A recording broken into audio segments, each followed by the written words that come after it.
In the courtroom today, the 4 defendants from Ohio and Michigan who've been charged with attempted murder, and police officer Les Brown, still recovering from the gunshot wounds he got the night of February 27th. City Councilman Donald Watkins was a key witness for the defense, telling what he says he knows about the way police handled the Todd Road case. Councilman Watkins says 4 policemen gave him information. He says one officer described the alleged police beatings of the suspects, and another told him parts of investigator Ed Spivey's statement weren't true. Both of these policemen, Lonnie Benjamin and Harold Hickens, were called to the stand but took the Fifth Amendment. The other 2 officers named, Captain T.J. McLean and Major Kelly Stevens, denied any sort of association with Mr. Watkins. I expected it to develop that way. I'd expected Benjamin and Hickens to take the Fifth because no immunity had been offered them. And I expected Kelly Stevens and Hickens to deny it. As a matter of, not Hickens, but McLean to deny it. And as a matter of fact, McLean had wanted me to perjure myself in the grand jury by not revealing his name or giving a false name, and literally begged me not to release his name. So I understand the plight that those people are in. The hearing continues at 8 o'clock tomorrow morning. Judge Thomas hasn't said when he'll decide whether or not to drop the charges against the 4 defendants. Susan Silvernail, WSFA TV News.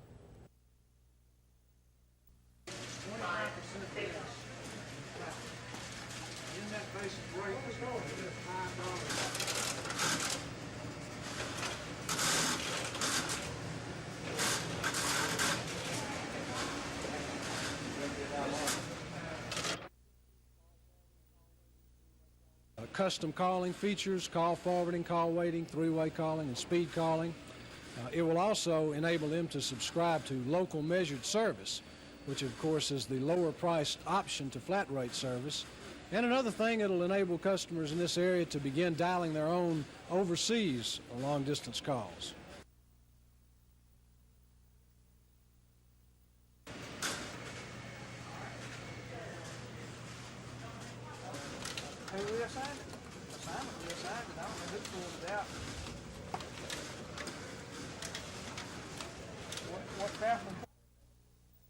Governor Wallace told the president, "I have never seen an economy come so far so fast. I was last in your country in 1969. In 14 years, you have made tremendous progress. The fact that your nation has accomplished so much economically while looking down the guns of one of the largest standing armies in the world, North Korea, is even more significant and should be an inspiration to the rest of us in the world."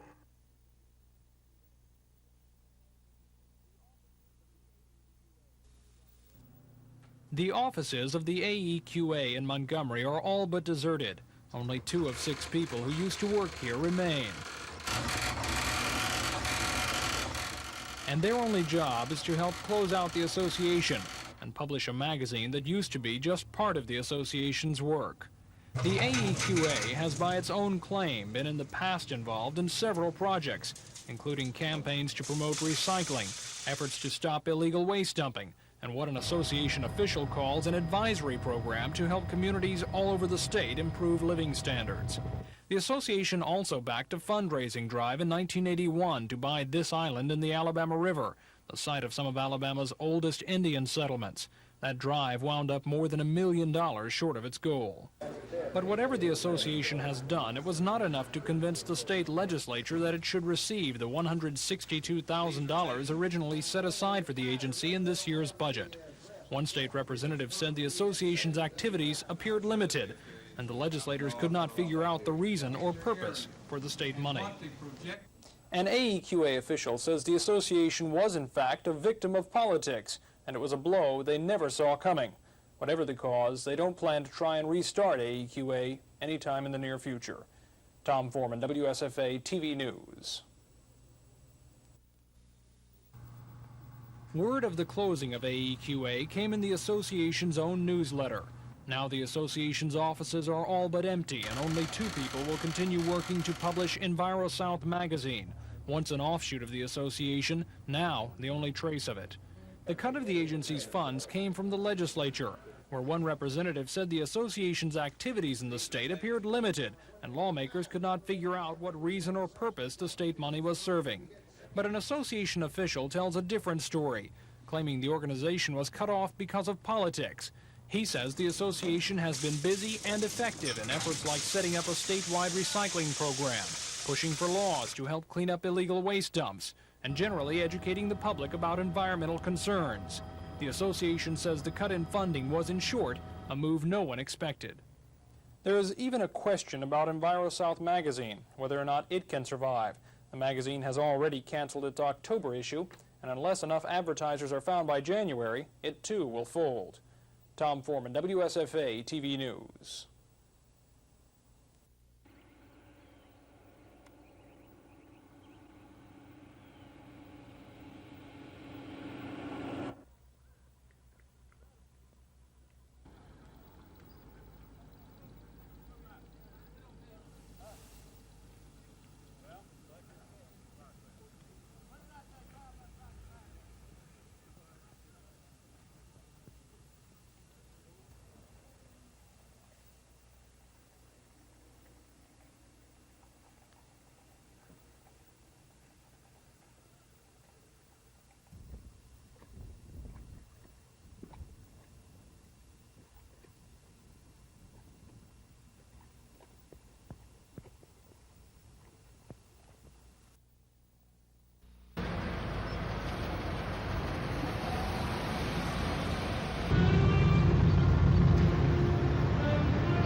When you're off to an 0-5 start, what do? Well, you don't give up on the season. At least that's what Coach George James says. He says his Hornets still have a good chance to have a winning season. We haven't changed. I think we still got a chance to go in 6-5, and that's what we're looking forward to.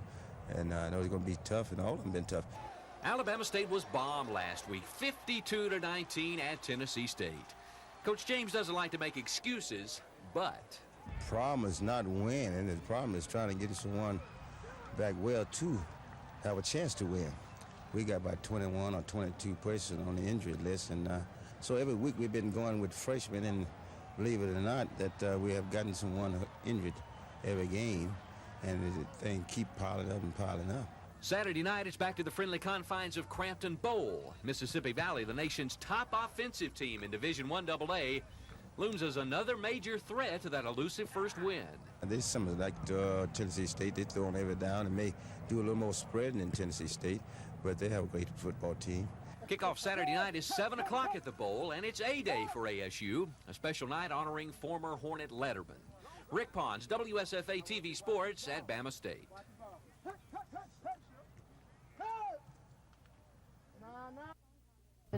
He described a series of meetings and phone conversations he says he had with 4 police officers. He said Sergeant Lonnie Benjamin told him that the Taylor defendants were beaten during questioning the early morning hours of February 28th. Watkins said the questioning was described to him as like being on a racquetball court, where defendants, quote, were bouncing off the walls. Councilman Watkins also testified about the statement Officer Ed Spivey, the one who was beaten that night, made to police. Watkins said Sergeant Harold Hickens told him parts of the statement were not true. There was testimony from Watkins that suggested a police cover-up of Todd Road. This involves what happened to tapes of radio calls and meetings between police officers and Mayor Emery Fulmer. Sergeants Benjamin and Hickens both took the stand, but refused to answer any questions about what they might know about alleged beatings or their association with Councilman Watkins. Both pled the Fifth Amendment. The 2 other police officers Councilman Watkins says he got information from denied ever talking to Watkins. Captain T.J. McClain of Internal Affairs disavowed any possible connection to Todd Road or to the councilman, and Major Kelly Stevens denied he ever said the police tapes of radio calls were erased. There were two other surprise witnesses. City Council President Willie Peake, who confirmed that he too had met with Benjamin and Hickens and discussed alleged police misconduct, and District Attorney Jimmy Evans, who said it appeared to him that high-ranking police officials had not complied with his request to bring any policemen with information about Todd Road directly to him. Okay, Susan, I know this is a little premature to ask at this time since the hearing and the procedures are still going on, but when perhaps could we know if there's going to be any decision on today's motions? I couldn't answer your question about a decision on these motions because this hearing is going to go on until 6:30 tonight and will spill over into tomorrow, and the Judge Randall Thomas has not indicated when he might make a decision. There is still an October 24th trial date set for these four defendants, although one of the defense motions being considered is a request to continue or postpone that trial date. Thanks very much. Susan Silvernail live at the Montgomery County Courthouse. More on that on tonight's 10 o'clock report.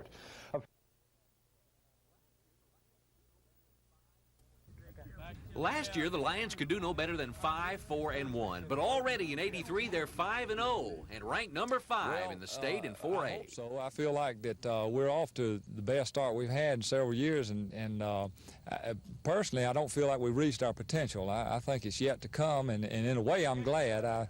You know, you always want to get better, and I feel like we've not yet played our best game. Prattville will definitely be tested down the road. Still remaining are Region 5 contests with once-beaten Dothan and top-ranked Enterprise. To reach a goal of making the state playoffs, they can ill afford a loss. Still early. I do see where we have a shot at it. Our kids think about it. We talk about it some. But the main thing is that, you know, we try to concentrate on 1 week at a time, 1 game at a time, and try not to get ahead, because I feel like that's a mistake when you look too far ahead. Glasscock is quick to point out his team isn't overlooking this week's opponent. 3A Dallas County will be the opposition for the Lions' homecoming.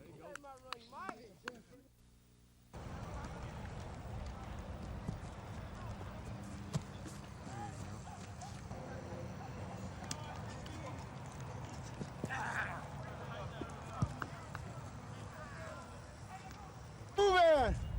Keep moving! Come on! Help! Keep up! Run! We played a little better at home in Crampton Bowl. And I don't know how our freshmen reacted because they haven't been here long enough to call Crampton Bowl our home yet. But I know if we had everybody back, I think we would have a better balanced thing. And that's what I'm worried about, the injury part. And then I think we could mold a good team together, because now we just, every week we have a different bunch out, and it's affecting us a little bit. Fire officials say a wind off Lake Martin and exploding gasoline tanks combined to spread the fire through the 3-story boat warehouse at a rapid pace. Kalijah Fire Chief E.J. Adams says the fire had spread through the entire building within 15 minutes after it was discovered by a marina employee. Fire units from more than a half-dozen cities and towns rushed to fight the inferno. An attorney for the Russell Lands Company, which operates the marina, says this quick response saved the day. We had excellent response from surrounding fire departments as far as sending out their trucks and assisting. That probably resulted in the saving of the other buildings and houses nearby. Estimates of the damage range from $1 to $5 million. Fire Chief E.J. Adams says an electrical problem is believed to be the cause of the fire. And in case you're wondering, Kalijah, the Indian of country music fame, survived to watch the blaze from a short distance away. Dennis Latham, WSFA TV News at Kalijah on Lake Martin.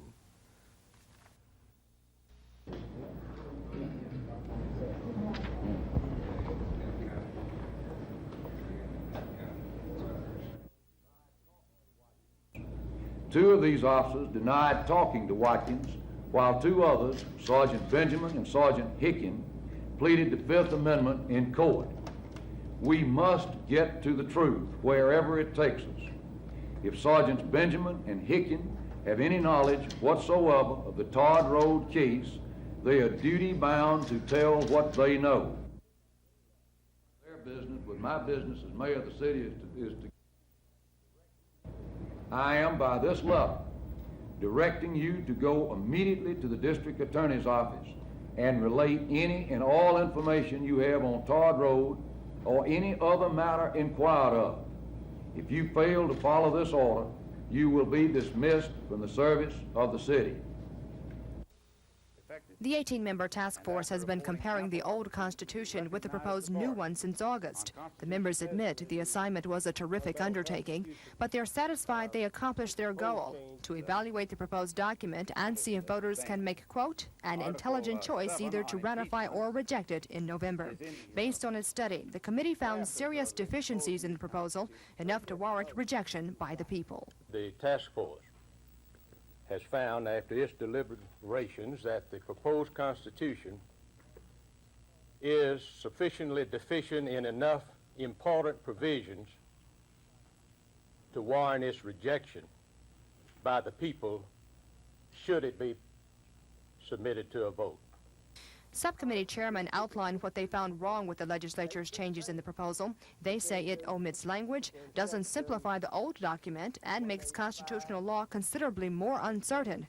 Those same questions are included in Representative Rick Manley's lawsuit challenging the proposal. The state Supreme Court hears oral arguments in his suit in 2 weeks.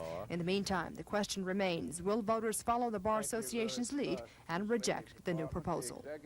Kim Davis, WSFA TV News. Right now, South Central Bell's average monthly residential phone bill is about $38. But if the PSC approves Bell's rate request, that figure would go up to $50.87. And the monthly charge for one-party service, or the flat rate you pay each month, would double. For example, in Montgomery, customers now pay $14.40 per month, but Bell's rate increase request would up that amount to $28.95. We're facing the reality of a competitive situation. We're facing the reality of having to operate on our own next year when the Bell system is broken up. And we're facing the reality of the end to subsidized basic local phone service. While asking for an increase on one hand, Bell is also asking for a 10% reduction on in-state long-distance calls. And Mr. Somerville says if you don't want to pay the increased tolls, you can subscribe to measured services, which are based on a limited number of calls. We're increasing the discount for our standard measured service from 25% to 40%. We're increasing the basic calling allowance built into that rate from $7.50 to $10. In addition, we are coming with a low-use type of rate, which customers can subscribe to at a 60% discount. Mr. Somerville says Bell is asking the PSC to approve $121 million of their request before January 1st, when they break off from AT&T. The remaining $186 million increase is targeted for sometime next year. Lois Russell, WSFA TV News. Montgomery Firefighters Association. I'd like to express my appreciation for your interest in an elected representative of the Montgomery Firefighters Association. Would urge him as an elected official to obey. Robinson here had a brief statement he'd like to Labor Council, that organization has endorsed Mayor James.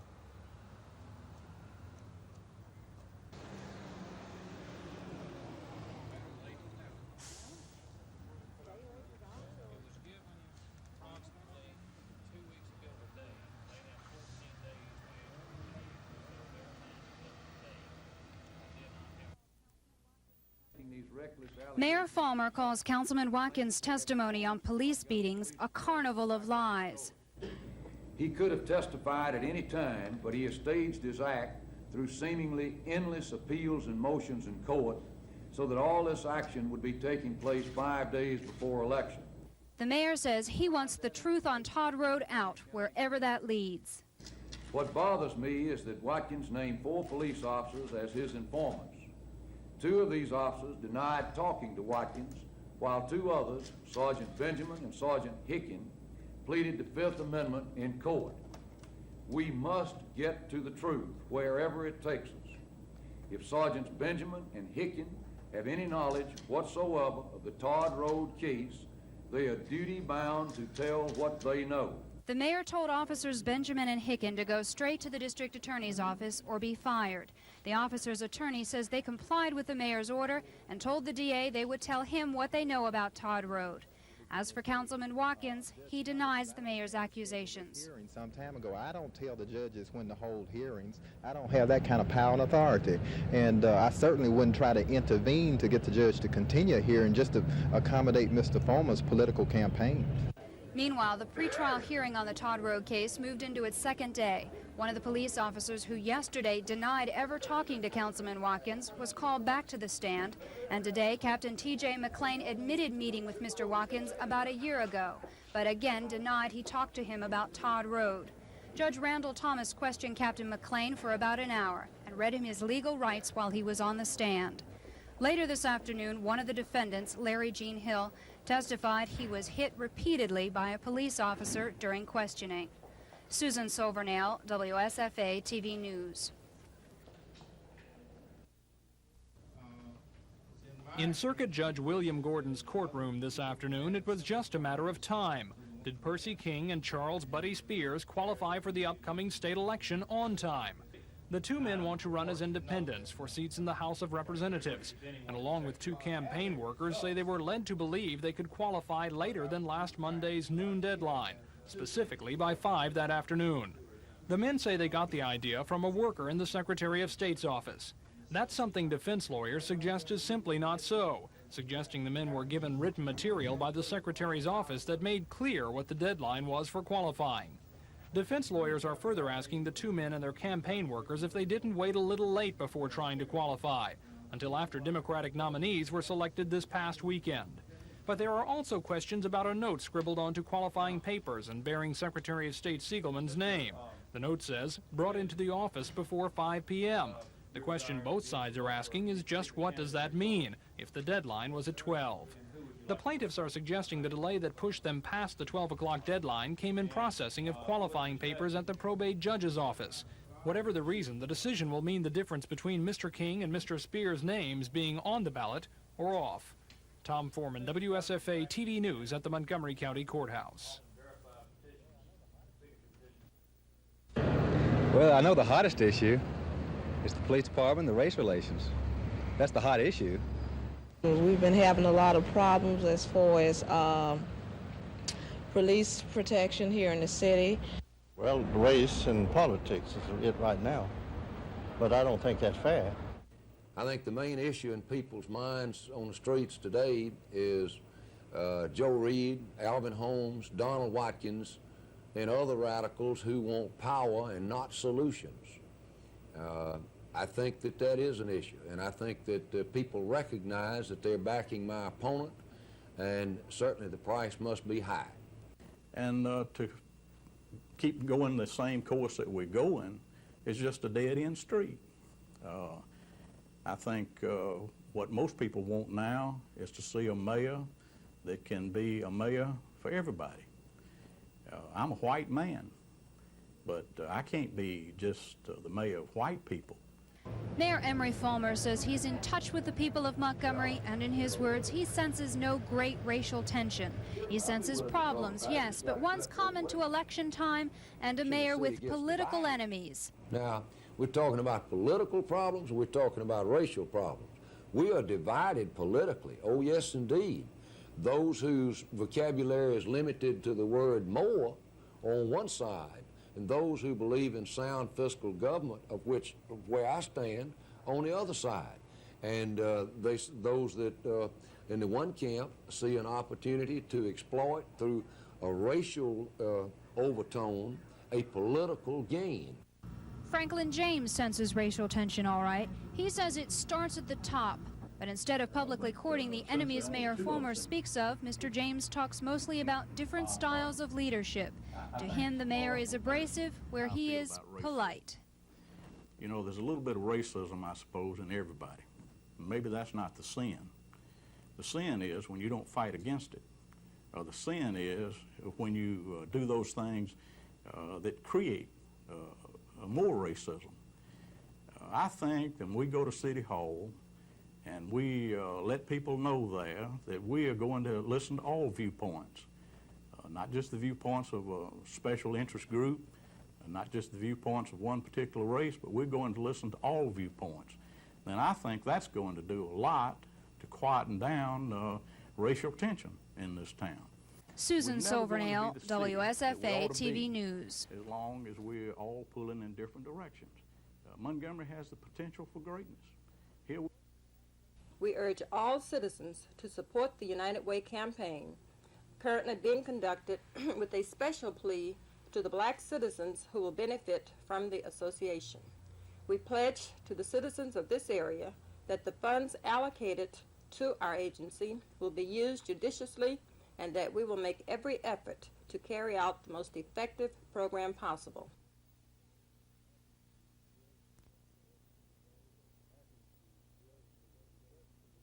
I'm happy to be able to report to you today that successful negotiations have been completed with the Sickle Cell Foundation of Greater Montgomery, and at the last board meeting we accepted that organization into our United Way as a member agency.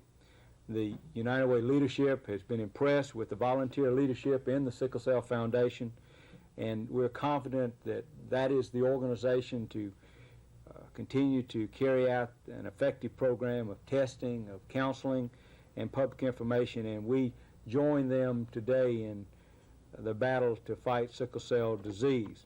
We look forward to working with the United Way, and we are extremely pleased of their commitment to help us in the continuous battle against this dreadful disease.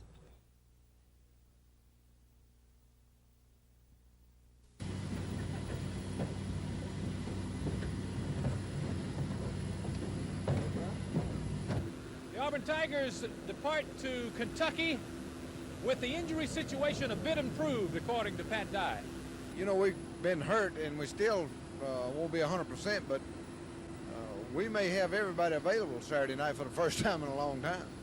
It's just a lot of them, I guess it depends on how they perform early. Well, everybody worked yesterday, and like I said, we're not 100%, but they worked, and I think they'll be able to play if they don't get re-injured during the course of the game. It is the first conference game for Kentucky. They are 4-0 with out-of-conference competition and wildly excited about an opportunity to play a top 10 team. Auburn, of course, is 3-1, 1-0 in the conference. This is a vital game for their future. Kickoff time is 6:30 tomorrow night from Commonwealth Stadium in Lexington.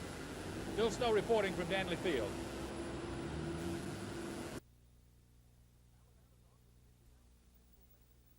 Alabama's off to the Nittany Mountains of Pennsylvania tomorrow for a battle with defending national champion Penn State.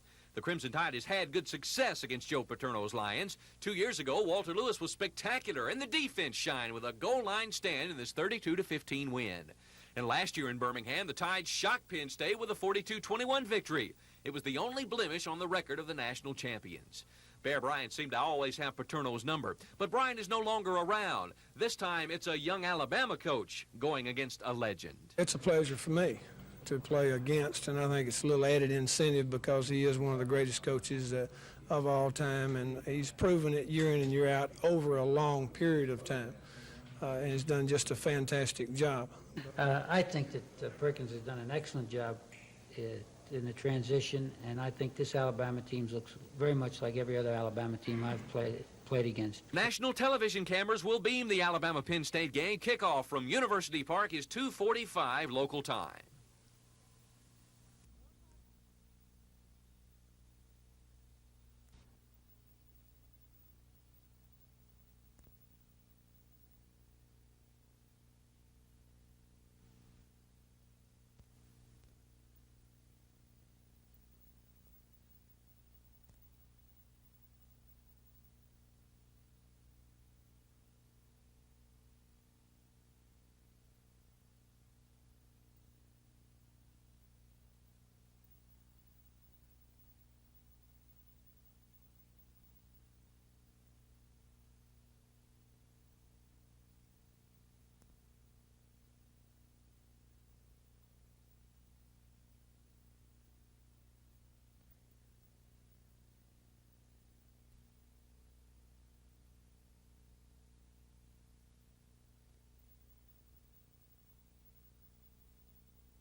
greet people, and make it count.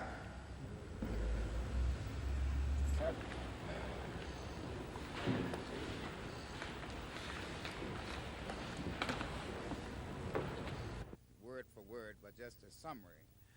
We will be there from 9:30 Wednesday morning until 4:30 Wednesday afternoon. And each group will have exactly 1 hour to present an overview. They may elect not to use the entire hour, but that's what they have. Presently, we are hoping that we will be able to award a license to have a press conference Friday morning at 10 o'clock to award a license. But the commission will be busy on Monday, Tuesday, and Thursday studying proposals. What's your reaction to the number of proposals and the way they've been?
Governor Wallace had lunch with some Alabama soldiers who are serving with the United States Army in the DMZ in Korea.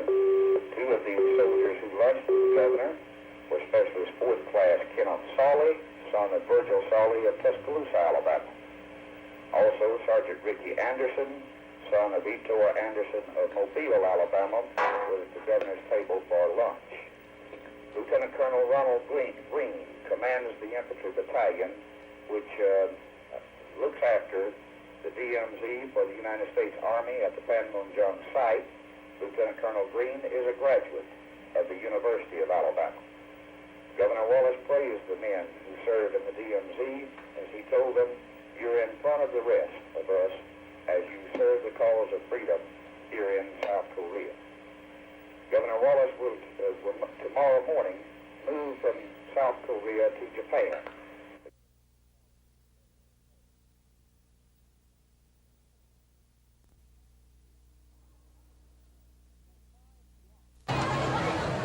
For 5 blocks, Water Street in Selma was jammed with people today. People buying, people selling, people joining in what has become an annual celebration of Selma's heritage.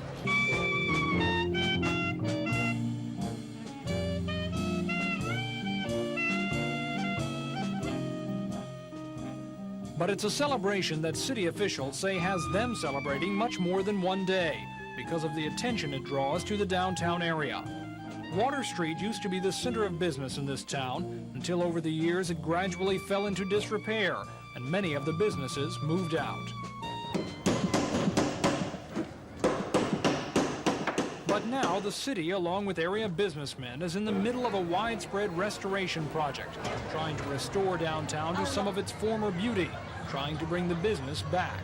All these buildings now being restored to how they looked over 100 years ago, and in all likelihood, when you come back a year from now, you won't know this town. It'll have a little of a French Quarter flavor from New Orleans and all that. We think we're going to have an ideal city. This event, with its arts and crafts, entertainment, and music, by itself doesn't make much money for the city. No, we don't, but we afford people a good time, and we feel like that through these efforts that some of the folk or native crafts have been preserved. But in the long run, city officials hope efforts like this will mean more people and more business coming back to the city.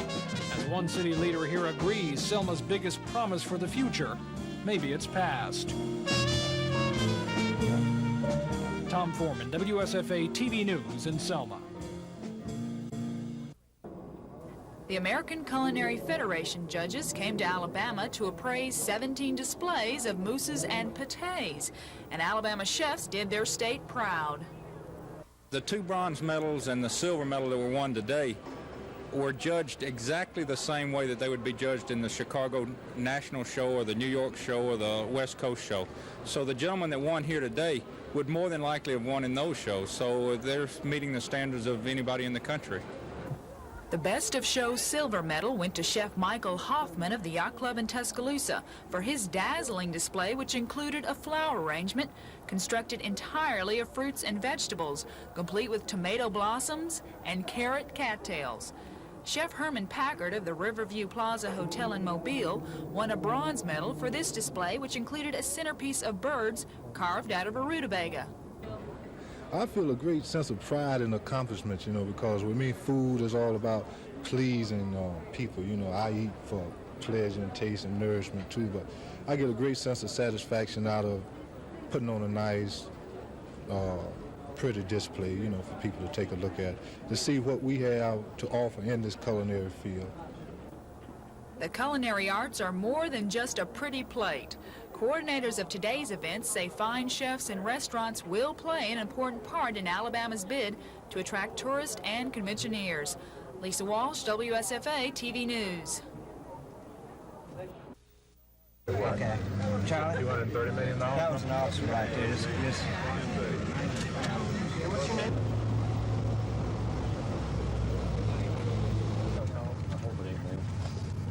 We're in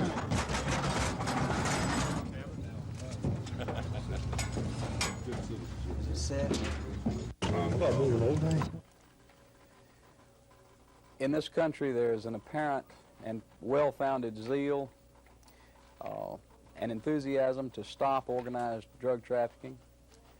And that in and of itself is sufficient for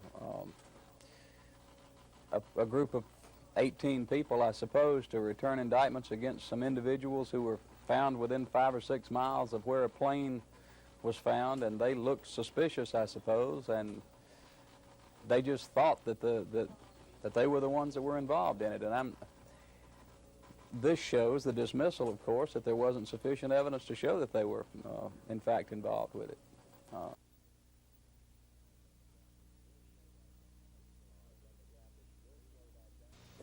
Demographics will slow that down as we go further into the 1980s, towards the end of the 1980s.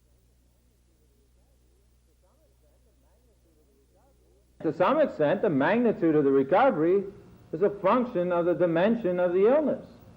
If you fall into a real deep hole, you're going to have a steep climb out. Alabama proves that.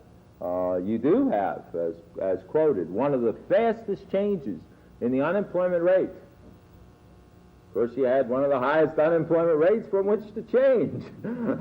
And so basically, that in fact, while it's good that you are in fact starting to throw off your economic sickness, certainly no one is going to say that Alabama is now into an expansionary process. You're a state that still needs a significant range to go. 12.2% is not something to say a lot.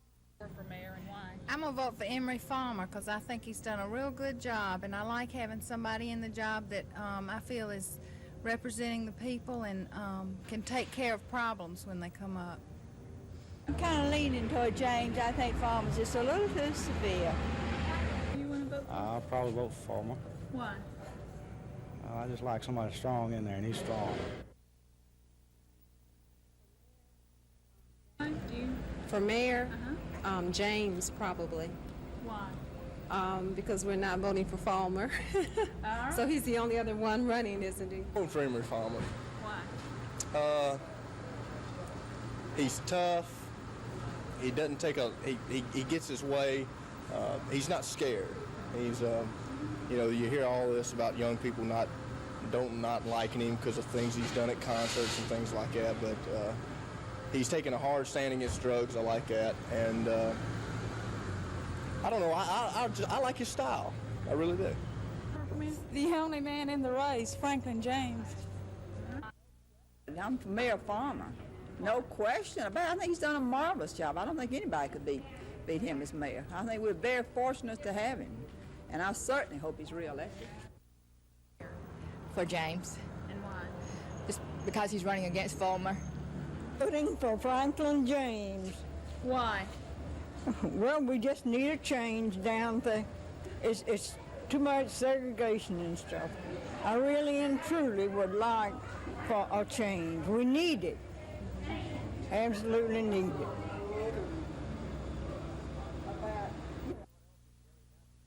First inning at Philadelphia, Gary Matthews clubs his third home run of the series, a 3-run blast off snake-bitten Dodger pitcher Jerry Royce. Sarge, the playoff MVP, knew it was gone when he hit it. It's quickly 3-0 Philadelphia. In the fourth inning, the Dodgers got one of them back as Dusty Baker took Steve Carlton into the left field seats. That closed the gap to 3-1, but it would not be the Dodgers' night. Bottom of the sixth inning with the Phillies up 5-1. Sixto Lescano at the plate belts a 2-run homer with Mike Schmidt aboard. That gave the Phillies an insurmountable 7-1 lead. Philadelphia goes on to win the National League flag by a final of 7-2. It's Phillies and Orioles in Game 1 of the World Series at Baltimore on Tuesday. Mark Giangreco for NBC News.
Alabama jumped on top early. Walter Lewis to Joey Jones made it 7-0 tied. But Penn State roared right back. 2 plays later, quarterback Doug Strange back to pass, pumps, then fires to Dean Domino, who beats 2 Bama defenders. It goes for an 80-yard touchdown, and we're tied at 7. After a Bama fumble, the Lions took the lead for good as Strang beats the blitz, connecting here with Kevin Bow, who breaks a tackle, tight ropes the sidelines, and scores from 38 yards out, 14-7 Penn State. The Tide suffered turnover problems all day. On the one, somehow Lewis will lose it here. Penn State recovers one of 6 miscues on the day for Alabama. Early in the third now, Penn State up 17-7. Strang to Kenny Jackson connects from 16 yards away, and the Lions will lead it 34-7 at the end of 3 before Bama mounts a miraculous comeback. Walter Lewis to Jesse Bendrose took the Tide down to the 1. That set up a Kerry Good TD run. Lewis to Bendrose from 24 yards out cut the Penn State lead to 34-21. And Lewis to Bendrose again suddenly. It's a 6-point game at 34-28. And they weren't through. Time running out. Alabama at the Penn State 4. Lewis to Preston Gothard in the end zone. Did he make the catch in bounds? The referee said no. Alabama had one last play with a second remaining, but freshman Kerry Good is stopped at the 2 as time runs out on Alabama. 34-28. Penn State upsets the Crimson Tide.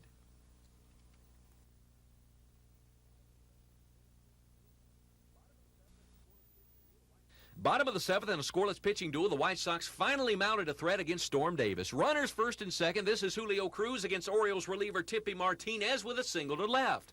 The throwback is cut off. Tom Paciorek is nailed rounding second. Mike Squires heads home, but the throw also gets him, and Chicago comes up empty. The Birds mounted a threat in the 8th as Britt Burns loaded the bases, but he gets Dan Ford to pop up, ending the inning. Top of the 10th now. Baltimore finally broke the ice. Tito Landrum launches a Burns pitch into the left field seats. The solo shot made it 1-0 Orioles. Solomon Brohoss came on, but Gary Renicky will bloop this single to right, driving in Cal Ripken, and that made it 2-0 Orioles. They added another and made it stand as Martinez ends the game, striking out Tom Paciorek. And Baltimore's headed to the World Series with a 3-0 win over Chicago as they claim the American League Championship.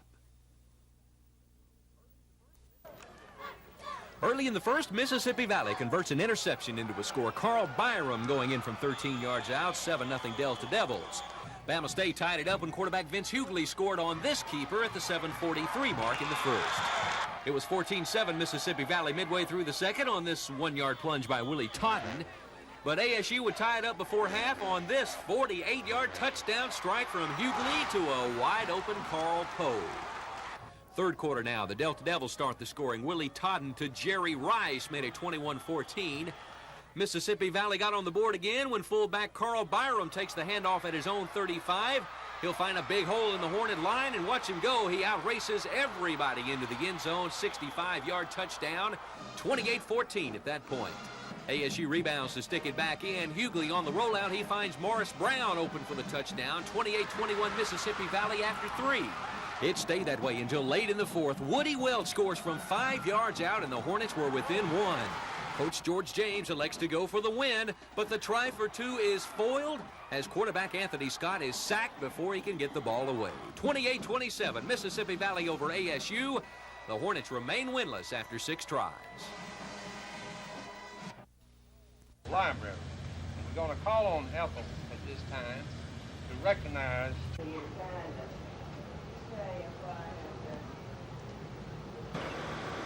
libraries are only as strong as people that use them. So we urge you.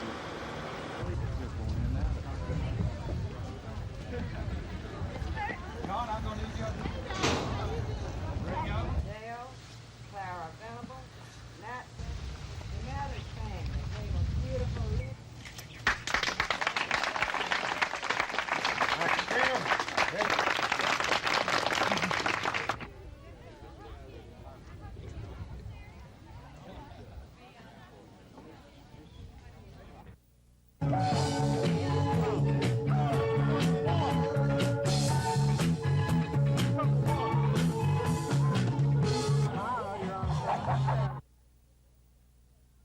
The funds that we raise at the Harvest Moon Festival every year go to the AUM Scholarship Fund. And not only that, it goes to help Auburn University at Montgomery, but also families are encouraged to come out, bring the kids, bring all your friends, and come out and have a lot of fun.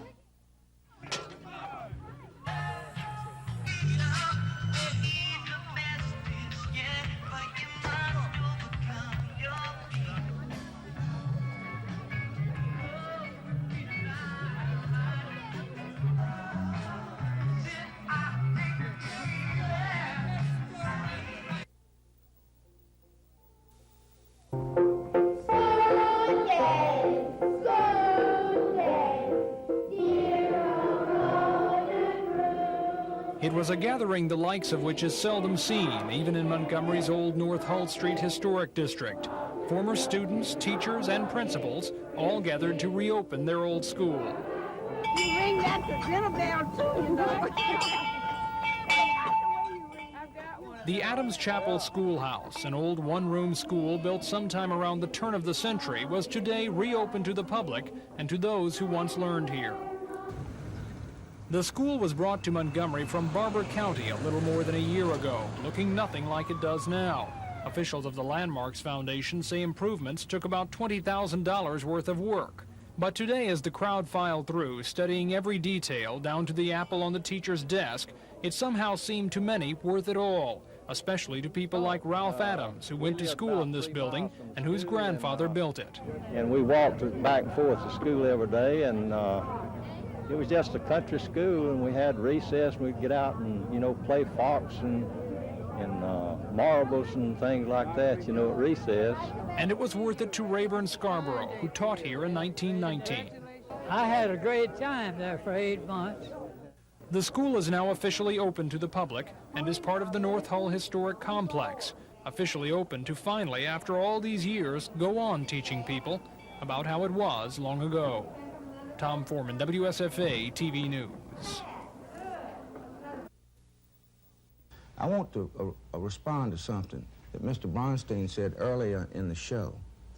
He indicated, he talked about proportionality of review and that possibly innocent people could be executed. That is nonsense. Those are two separate issues. That is nonsense. Innocent people aren't going to be executed. As a matter of fact, there's federal legislation pending in Congress right now to reform the federal habeas review, and which I favor. And I would assume that Mr. Bronstein would favor it if he's worried about innocent people being killed, because innocent people aren't going to be killed. Let's take a direct appeal to the Supreme Court and then limit federal habeas to guilt to innocent.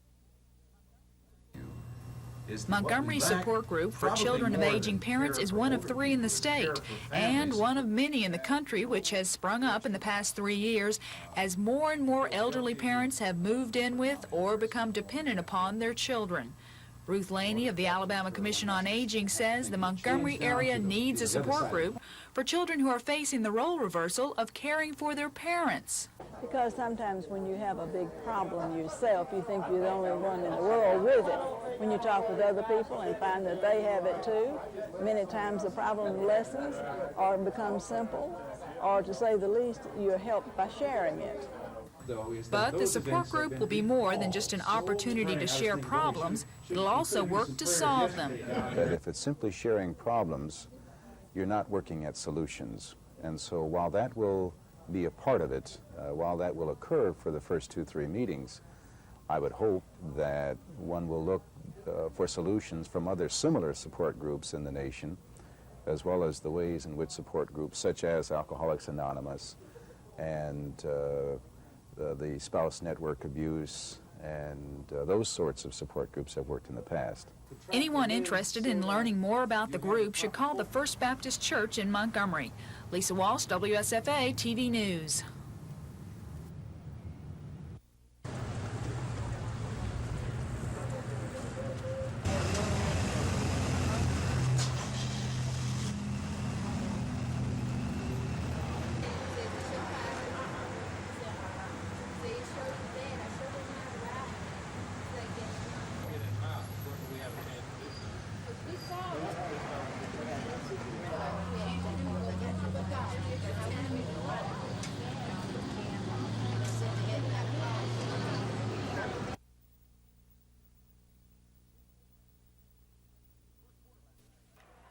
First quarter last night at Lexington, Clayton Buford on the reverse. He'll take it down to the Kentucky one. It's a gain of 34. Bo Jackson took it in from there, 7-0 Auburn. The Wildcats tied it up later in the quarter. Randy Jenkins to George Adams from 6 yards out, 7-all after 1. The Tigers then broke it wide open with 21 second quarter points. David King steps in front of this Jenkins pass, and he's gone 40 yards for an Auburn touchdown to make it 14-7. Randy Campbell scores from 14 yards out on this keeper, and it's 21-7 Auburn. Then right before half, Campbell scores again on an almost carbon copy of the one before, and the Tigers had a big 21-point halftime lead. They didn't let up after intermission. Bo Jackson here, one of 3 TD runs on the night. This determined 16-yard effort made it 35-7. Kentucky fought back to within 14, but reserve Mike Mann capped the night for Auburn, scoring here from 20 yards out. 42-21, the Tigers skin the Cats. It's a great offensive show for Auburn. We're beginning to mature as a football team, and it was the first time I felt like offensively that we were getting close to where we want to be. Yesterday at Penn State, Alabama was down 34-7 before a tremendous fourth quarter rally almost pulled it out. Walter Lewis to Jesse Bendrose cut the Nittany Lion lead to 34-28. Bama then drove deep into Penn State territory, and on 4th and goal thought they had the game winner as Preston Gothard hauled in this Lewis pass at the back of the end zone with 1 second remaining. One referee even signaled touchdown, but he was overruled by the back judge, who was right there on top of the play. And I don't think there's any question that it was a touchdown. A legal touchdown is ball under control with 1 foot in bounds, and he definitely had that. You know, I don't think it should have come down to that play.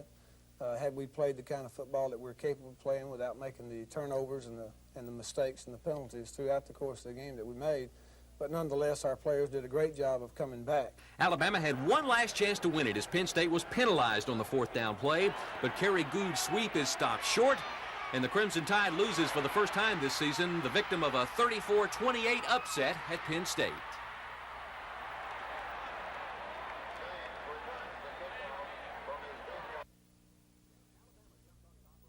Alabama jumped on top early. Walter Lewis to Joey Jones made it 7-0 Tide. But Penn State roared right back. 2 plays later, quarterback Doug Strange back to pass, pumps, then fires to Dean Domino, who beats 2 Bama defenders. It goes for an 80-yard touchdown, and we're tied at 7. After a Bama fumble, the Lions took the lead for good as Strang beats the blitz, connecting here with Kevin Bow, who breaks a tackle, tight ropes the sidelines, and scores from 38 yards out, 14-7 Penn State. The Tide suffered turnover problems all day. On the one, somehow Lewis will lose it here. Penn State recovers one of 6 miscues on the day for Alabama. Early in the 3rd now, Penn State up 17-7. Strang to Kenny Jackson connects from 16 yards away, and the Lions will lead it 34-7 at the end of 3 before Bama mounts a miraculous comeback. Walter Lewis to Jesse Bendrose took the Tide down to the 1. That set up a Kerry Good TD run. Lewis to Bendrose from 24 yards out cut the Penn State lead to 34-21. And Lewis to Bendrose again. Suddenly, it's a 6-point game at 34-28. And they weren't through. Time running out. Alabama at the Penn State 4. Lewis to Preston Gothard in the end zone. Did he make the catch in bounds? The referee said no. Alabama had one last play with a second remaining, but freshman Kerry Good is stopped at the 2 as time runs out on Alabama. 34-28. Penn State upsets the Crimson Tide.